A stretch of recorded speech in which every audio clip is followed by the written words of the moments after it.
Óson er efni sem er í raun bara súrefni, nema súrefni sem við öndum að okkur er samsætan O2 eða sameindin O2 en óson er O3.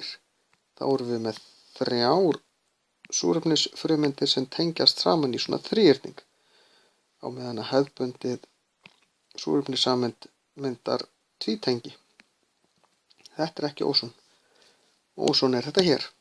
Óson myndar ósonlagið sem er þunnt lag í kringum jörðina í lofthjúpnum í 20 til 30 km hæð. Það sem ósonlagið gerir er að það brýtur niður hættulega útfjólubláa geisla frá sólinni sem að til dæmis auka líkurnar á að við fáum krabbamein. Þannig að það er okkur lífsnauðsynlegt og ekki bara okkur, heldur öllum lífverum á jörðinni, að ósonlagið sé í lagi.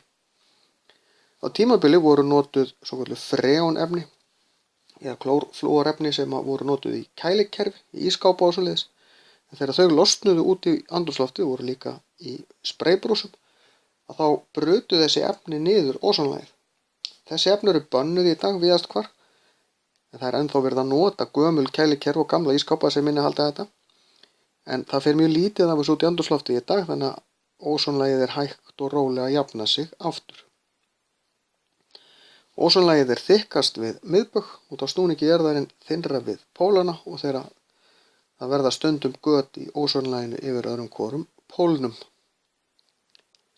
Óson myndast líka við bruna í bílvélum og er ekki, niður við jörð er þetta óttalegt eitur.